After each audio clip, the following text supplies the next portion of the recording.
So excited to be here with you guys this morning. I'm sure a few other people will probably be joining in just a few minutes as well too. So, if you do not have the handout yet, Gabe will be sending that to you privately in chat. So hopefully you'll have that soon. There's about 3 pages, and if you're not able to print it out, maybe just have some note paper and pen handy, and that way you can start write some things down as we go through this. So I just want to tell you or ask you first off, when we start this, and this is not for my benefit, what I'm about to say, I really want to encourage you to put all the other stuff off for just a little bit, like your email alerts or Outlook or trying to multitask. One of the things I will tell you that is critical, I believe, in having a successful year is every once in a while you have to really just put stuff away and just stop for a little bit and really think on what has happened so far.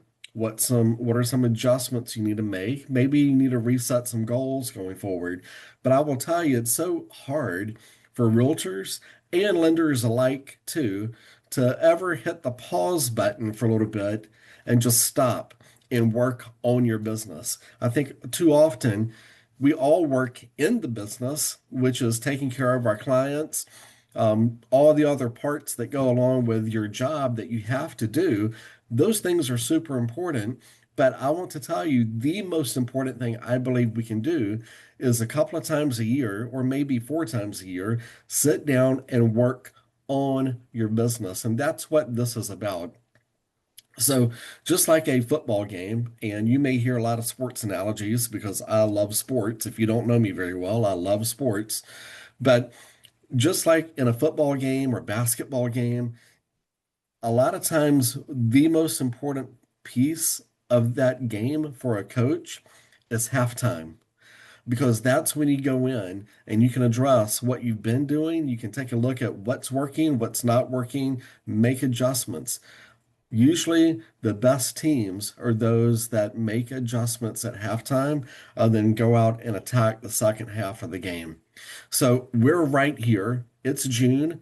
A lot of you may ask, why are we doing this in June? Because isn't the second half starting in a month? True. However, what you're doing this month will reflect itself next month in your results. That's why it's super important, I believe, when you're doing business planning and you're doing any kind of goal setting in business. If you're doing it for the year, you probably want to do it in November or earlier even. And if you're making halftime adjustments, I think the right time to do it is June. So you can start implementing some things today that you need to tweak in your business, and then the second half of the year can be a win.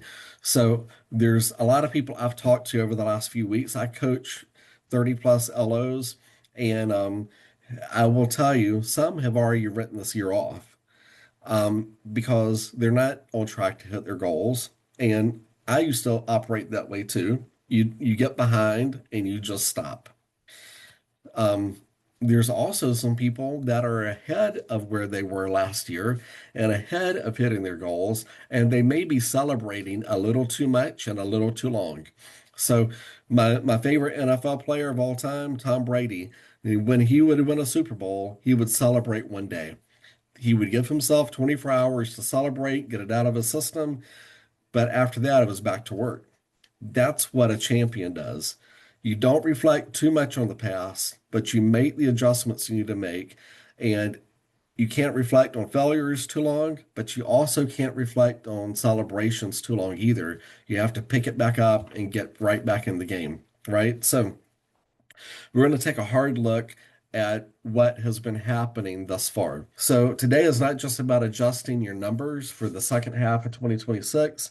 It's also about making sure the second half of 2026 is actually something connected to something that matters to you.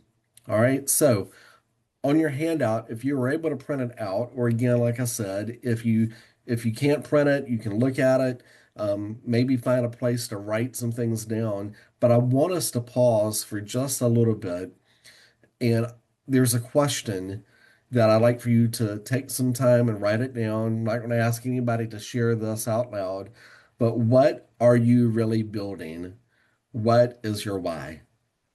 I want to start there. What are you doing with your dash? So you've got your handout. Let's take just about a minute and a half or so and work on filling that out. Okay. Once you answer that question, go ahead and the next one, go ahead and answer that one too on the handout. It says complete the sentence. I do this work because, like, what excites me about being in the industry that I get to participate in is I know when people buy a home that we are helping them create a financial legacy for themselves and for their family. Like, there is no other thing like buying real estate that's going to help someone create wealth faster and easier than buying real estate. So I'm so grateful we get to be a part of that because I know it changes people's life forever. So that's why I do the work. Now, my why, honestly, has nothing at all to do with mortgage loans, has nothing to do with real estate.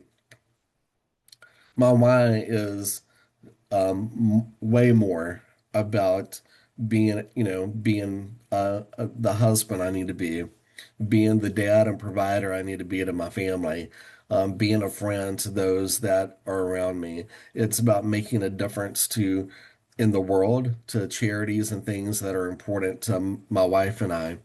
It's about um, creating a legacy that's going to be here to outlive what we're doing, right? That's that's what the why is.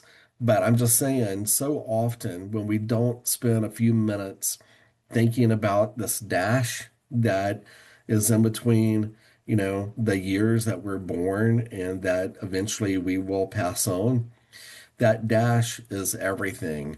And typically it has nothing to do, again, about writing purchase contracts or doing loan applications. It's about what are we doing to make a difference in people's life. So what are you doing with your dash? I love this question that's on the screen, the very last one. Are you building a business or just surviving one? If it's all about just living in survival mode, then you're probably out of touch with your dash. I think we have to start with the dash, with the why of why we do things, because that's going to give us the drive that we need to follow through on the goals that we've set. All right. So super, super important. Hopefully you wrote some good things down. And again, no one needs to share that. We're going to move on from that. So are you playing big enough? I mentioned earlier, I feel like a lot of us play way too often in a safe space. And when we set goals, what I hear a lot of times when people are setting goals is they will set some goals they feel comfortable with. And oftentimes I hear, well, I think I'm going to do maybe, I like to do 10%, maybe if they're pushing it, 20% more this year versus what they did last year. So when you set safe goals, you end up feeling really comfortable with things. You kind of can check a box. It requires no real change in your business. I want you to think about that for just a minute. Like in real estate and in my world, like my typical average loan amount goes up each year. Loan officers get paid usually a percentage of the loan volume that they do. You all get paid on commission based on the sales price of the home. Like, you don't have to really do anything. The average home price is most likely going to go up every year, meaning your income is going to go up every year. My average loan amount typically goes up every year, which means my income will go up every year without me really making a whole lot of change to what I'm doing, right? Like, safe goals don't require you to go in and completely tear things apart and remodel. And sometimes we need to be torn apart and remodeled. So a lot of times, what I find is salespeople will set very safe, realistic, comfortable goals. Here's what I want you to find a balance with when you're doing goal setting, though, is work on setting some what's called moonshot goals. It's like in I wasn't alive when JFK. I know y'all think I'm really, really old, but I was not on the planet when JFK said that we're going to put a man on the moon. But that was obviously a moonshot type goal, right? When he said that, he put a deadline on it, and America met that deadline. It's a really cool story. But why don't we do the same type, have the same type thinking in our business? Like a lot of times we need to play a whole lot bigger than what we're playing and scare ourselves just a little bit by the goals that we're setting. But here's the thing I will tell you.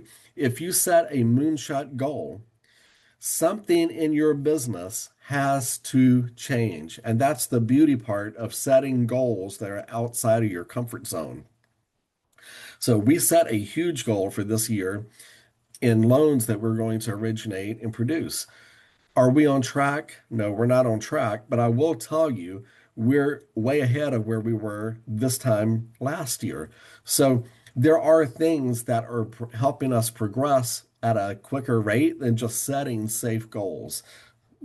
But setting moonshot goals will help you, whether you hit them or not, it's going to help you and over time produce extraordinary results. And I love the quote on the bottom of the screen. Don't lower your goals to fit your habits. Raise your habits to match your goals. This is the beauty of setting goals that seem to be a little bit outside your reach, is you have to change how you're doing things. You may have to change and mix up your daily, weekly, monthly habits. You may have to start marketing to a group that you haven't been marketing to lately. For me, and I'll share more about this later, but I know if I'm going to get on track with hitting my moonshot goals, I specifically have to get better at reaching my past client database. It's something I have to work on. That to me is my secret of hitting my moonshot goals, is making that come alive a lot more than it already is. So it's setting the goals. It requires change. It requires new habits being set. All right. So something that is going to scare you just a little bit when you put it out there. All right. So let's move on. There's five things we're kind of covering today, which we've already did one, the dash and your why.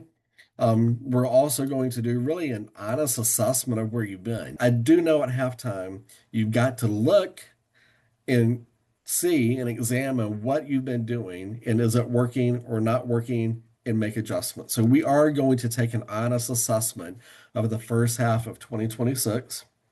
Then we're going to spend a little bit of time working on what do we need to correct. Number four, you're going to leave with a written plan of goals, activity targets, how you need to work on your time for half number two. And then it says five, a public commitment, say it out loud. Most of you are on mute, but you can speak it. But I will tell you, telling somebody else what you're going to do, that accountability helps drive results that will actually land. Okay. So keeping it a secret just in between your ears, nobody knows if you're on track to hit your goals or not because nobody knows what your goals are. So when I came out with my goals, I shared it with my team. I shared it with other people important in my life so they know this is what we're going after this year. And because I want them to know, I want them to hold me accountable. I want them to tell me, hey, are we on track or are we not on track or what are we doing to get on track? Okay. So it's important that you have somebody you love in your life that you share your goals with. So these are the five things we're going to do. So, number one, how did half one actually go? All right. So, um, we're going to just do an honest review. This is not an emotional review where you explain why things happened or why you didn't hit your goals. None of that stuff really matters at this point. I'm not saying it doesn't matter in life, but it doesn't really matter. The numbers are the numbers. So this is just an honest assessment. And it's really where you look at the data and let the data tell you the truth. Like numbers never ever lie. Numbers just are what they are. So there's three areas we're going to review: production, which is your units and volume, gross commission income. Then we're going to review activity, and then we're going to look at what the gap is. Why did things not go the way they, or why did things go the way that they went? So I want you to take for just a minute. This is also on your worksheet, the first page. We're going to take just a couple of minutes, and I want you to go through these questions here. Again, I'm not asking to share these out loud or in chat. I just want you to take a minute and write down on the worksheet the answer to the question. So we'll start with number one, units closed, and that is from January. Let's just say from January through the end of June. Okay? So January through the end of June. How many transactions have you closed? And write down what your goal was first, and then write what the actual number was, and then what is the difference between the two. Now, maybe you're on here and thinking, well, I didn't have a goal in January. Okay, we're going to set some goals later for the second half. I know there's a couple of new realtors on here too, so you may not have even been licensed in January. That's okay. All right. So, but I do want you to write down what was your goal units, your actual units closed, what the difference was. Second line down, your total volume. What was your goal? What is the actual?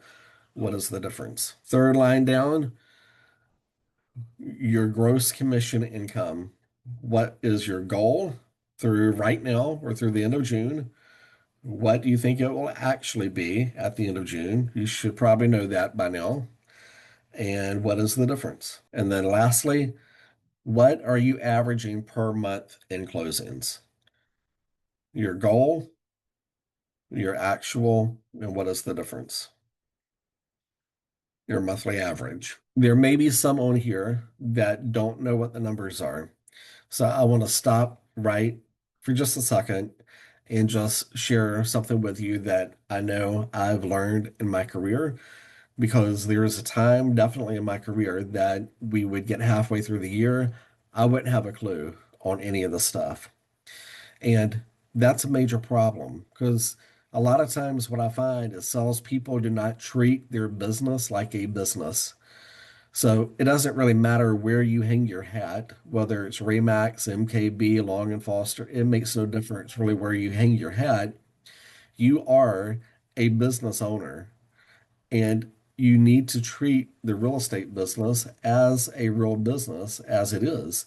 So knowing what your numbers are highly important. So if I'm just going to put this out there, if you need to track your numbers and you've not been doing it and you need some tracking tools, we have things that we have created that I am more than happy to share with anybody here. All you need to do is email me and just say, hey, I could use some help tracking my numbers. We have things from lead trackers to pay logs we've created. We've got a lot of different things that we have in Excel that I'm happy to share with you. You don't have to go recreate the wheel. Or I will tell you too, AI is also pretty good at creating these things for your business as well. You just need to make sure you're tracking. Like another sport I love is baseball. Always been a baseball fan. And one of the things I love about baseball is all the things they track. Like it's a statistic business. You can, if you want to dig into it, you can find what, now I'm a Tampa Bay Rays fan, but one of their players, Yandy Diaz. I could pull up Yandy Diaz on ESPN. I could find out what his batting average is against left-handed pitchers on Tuesday night games played away. Like, I don't care what the breakdown is you want to break it out into. You can find a statistic regarding that. Statistics and numbers don't lie. That's why we as business people need to make sure we're tracking the stuff so we can make proper adjustments during the and make course corrections. We're doing it right now, midway through the year. Honestly, doing it monthly is probably even a better practice of business and seeing where things are headed each month.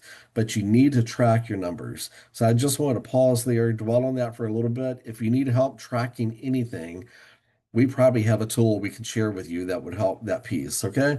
So the numbers are the numbers. Let's go to the part right underneath that. It says, my half one gap was primarily caused by, and if you see on the screen, gap diagnosis, I will tell you real quick, I believe every realtor, every loan officer, the ones that fail to hit their goals, they have one of these four problems. One is a strategy problem. So, if I can be just very blunt and vulnerable, I alluded to this a little bit earlier. This is my problem strategy. I have not spent enough or built enough deep strategy regarding my past client base and staying in super, super good touch with them. I do okay, but could I do better? Absolutely. I know this is the gap between where we're at and hitting our goals. So when I'm looking at these four problems, it's definitely a strategy problem for me. So it could be a strategy with a realtor is not paying enough attention to like your client base, or maybe there's other things in your business you need to revamp what your strategy is to get it. Like if your strategy is paying Zillow, not a great strategy because it's a lot of cold calling. It's a lot of talking to people that don't know you from Adam and don't know, like, or trust you, right? So you may need to go back and what is your strategy for building and creating a lifetime sustained pipeline? All right.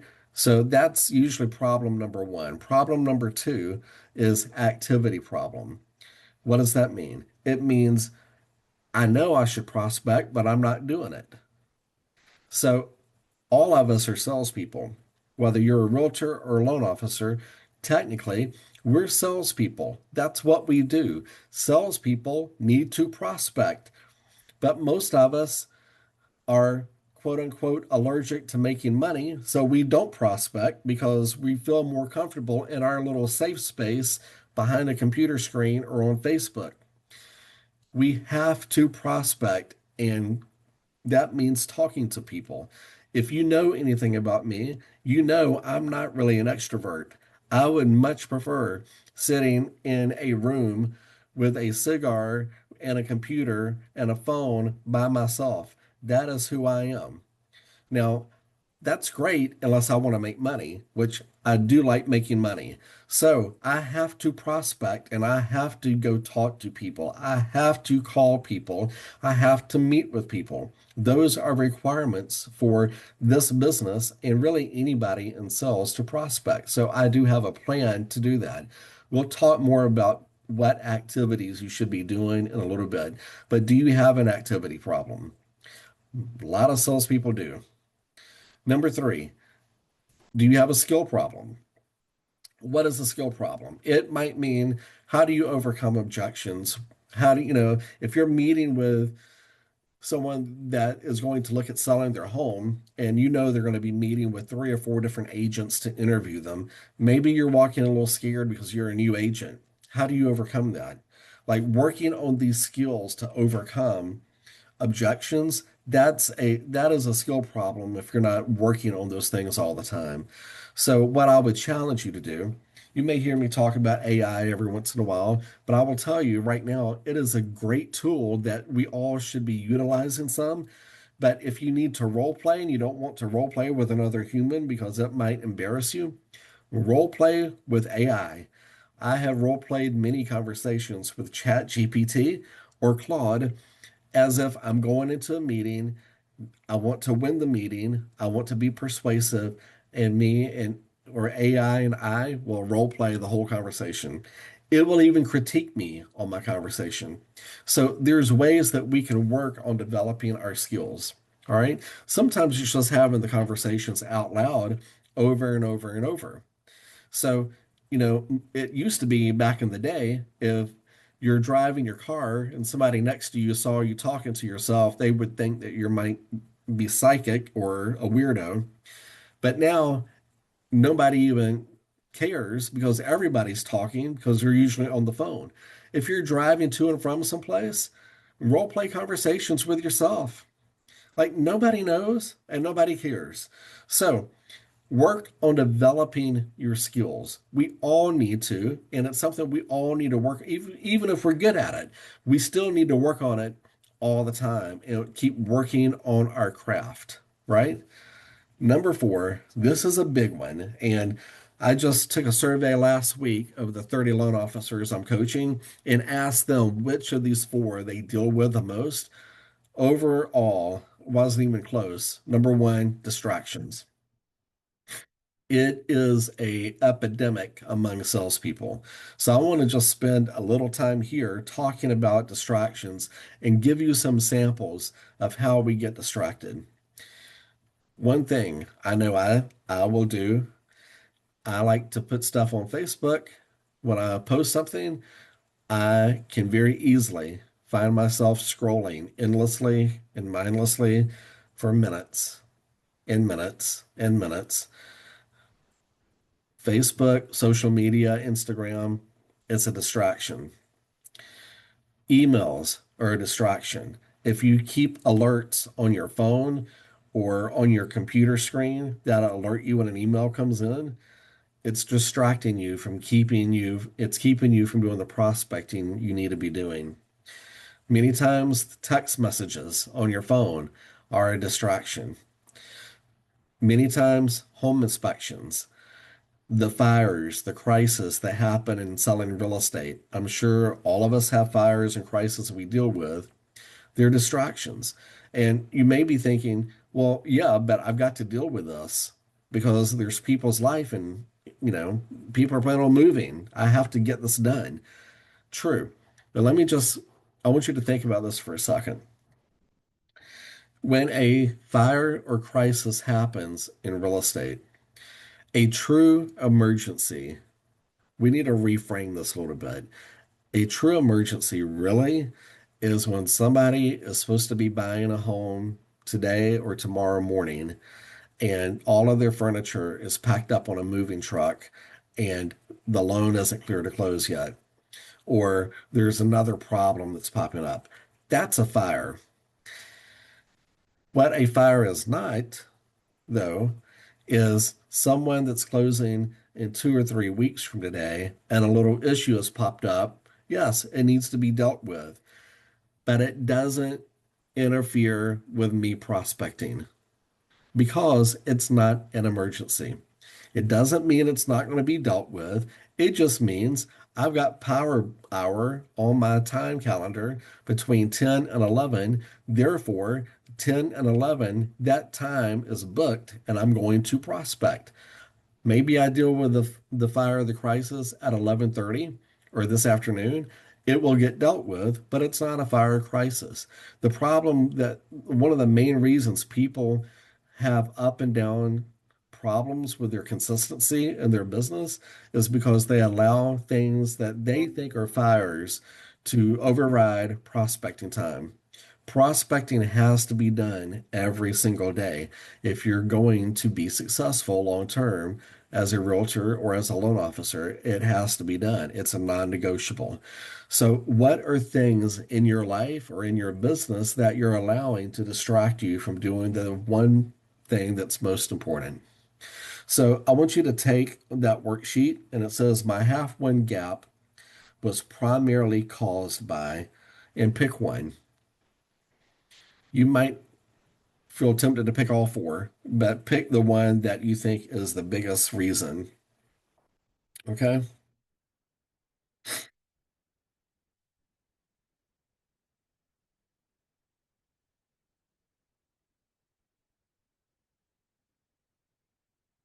And then underneath that, I want you to write down half one average weekly activity.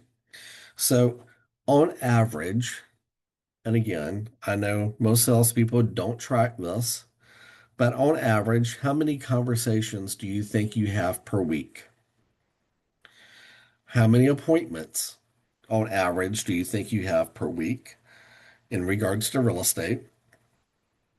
And how many, on average, listings do you think you take per month? And one last thing on that page one of your handout, I want you to answer honestly to yourself if you repeated half one exactly as it was, Where would you end 2026? And put your honest answer. Before we move on, I want you to think about some things here um, as we segue to the next section. But if you see on the screen, it says, um, what activities drove the most results? Like I know I already mentioned in my own business, past clients is where I need to work on, but I can also look at it and see here's where my team and I absolutely 100% crushed it. So, what activities can you look at right now that did drive the most results in your business? Maybe jot that down somewhere. And then, what activities wasted the most time? And then, for some of you, you might have lost some momentum. Why? Why did you lose momentum? What caused it? I know a lot of times, like I said earlier, for me, if I'm behind on my goals, I might throw the towel in early. And it's such a mistake to do that when people do it because they could be really, really, really close to a huge breakthrough or just a magnificent change in their business, but they stop way too soon. So where did momentum die? All right. Uh, Kind of going into that, here are some things I want us to start thinking about. And if you go to page 2 of your handouts, there's 3 things I think we all need to do when it comes to course corrections. Stop, start, double down. So a lot of you have probably heard the cliche before, winners never quit. It's not exactly true. I think winners quit a lot of things. They quit doing the things that are not causing good results. And a lot of times we need to stop what we're doing and think about what are we doing and what is draining your time, what is draining your energy, what is not producing results that you're spending money on. So on page 2 of your handout, I want you to think about that question for just a moment and put some answers down for that. What's draining your time, energy, or money, and it's not producing results? The example in the box that you see on the screen says spending 3 hours a day on social media with no clear return on investment. Like for the most part, social media, I think is evil. It, it's kind of a necessary evil, but I think it's evil. It really drives us away from the important things we need to be focusing on. All right, number 2, start. What is one high impact activity that you've been avoiding that would move the needle the most? The example on the screen, daily prospecting block. Like most salespeople don't have that anywhere on their daily calendar. It would be amazing at the end of this workshop if this is the first thing that you did is make sure that on the days of the week you want to work, you've got 1 hour blocked for prospecting time. And you might think, okay, I'll do that. Now what do I do during that prospecting time? If if you're wondering what to do, I want you to go to our Legacy Team YouTube channel and look at the last 4 weeks of YouTube videos that we did on Wednesday boot camp. It was a whole series entitled, I Need Business Right Now. What do I do? So we give you 4 weeks, 30 minutes each, recordings, all the stuff is there of what to do to build a pipeline and how to prospect with a theme. So it's all right there. If you missed it, please feel free. If you can't find the YouTube um, page, feel free to just send me an email and I'll be happy to send you the link right to the playlist. There's a playlist of all of our boot camps, but the last 4 weeks were on this topic of how to get business right now. Lastly, double down. What has been producing results that maybe you're just not doing enough of? All right. For example, past client check-in calls that have been generating referrals. So I talked to a realtor a few weeks ago, well, back in December. He told me one of the things he was going to do starting in January was he was going to call 2 people a day, 2 past clients a day, which is not a lot, right? But most people aren't doing that. So he said, I want to call 2 past clients a day and check in. And I mean, it doesn't sound like a lot, but then when you think about it, okay, that's 60 people a month, not bad. Over a course of a year, that's 730 people that you've talked to in a year. That's pretty good when you start thinking about those numbers. Two people a day. So he started doing it. He did it January, February, part of March, and then he stopped. So I asked him because he asked me to hold him accountable. I said, "Why did you stop?" He said, "I don't know. I just kind of phased out." I'm like, "Were they not working?" He said, "Oh no, they were working great. I was getting listing appointments and finding people that were thinking about buying a home." He said, "But I just stopped." I'm like, "That's kind of stupid, isn't it?" He said, "Yeah, kind of stupid."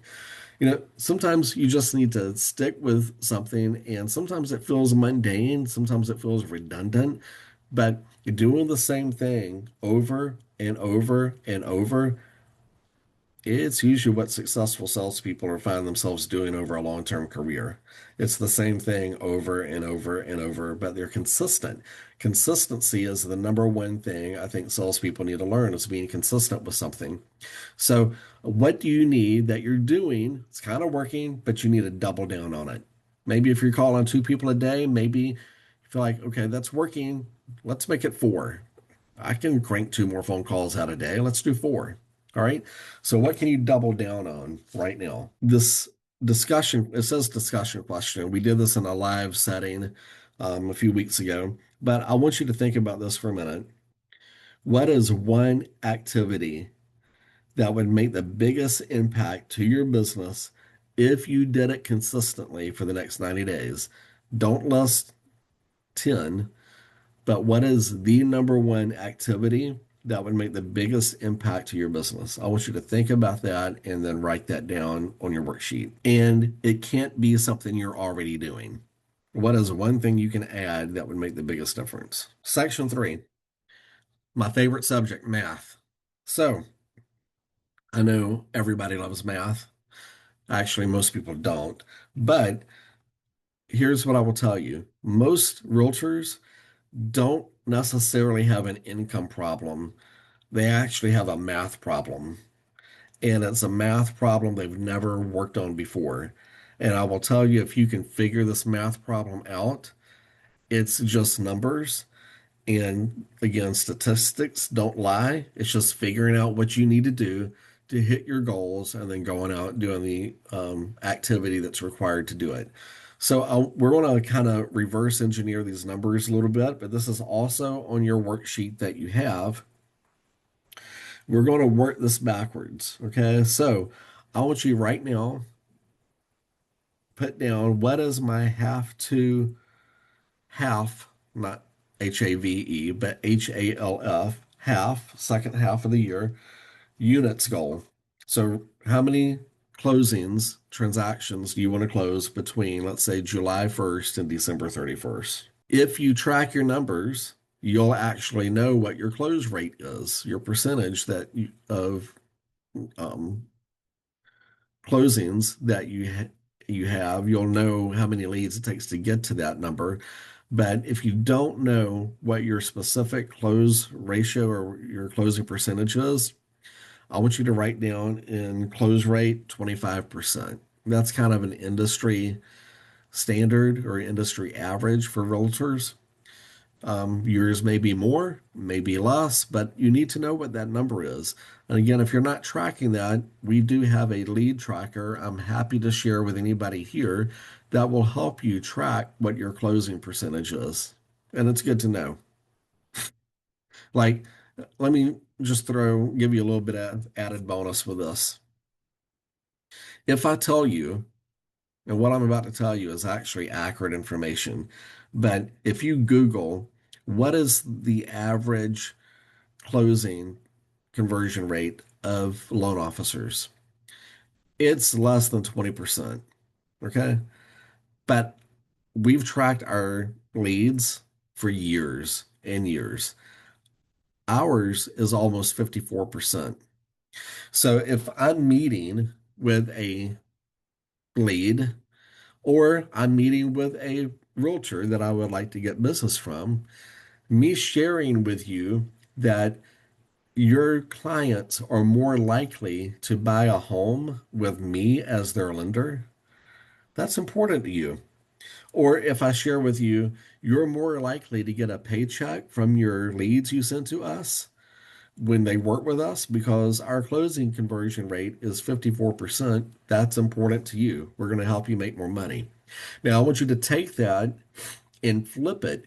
If you're meeting with a prospective person thinking of listing their home and you know what the industry average is, but your average is significantly higher, me as a homeowner that's thinking about three different agents I might be interviewing that I'm thinking of listing my home with, that number would probably override everything else they had to tell me.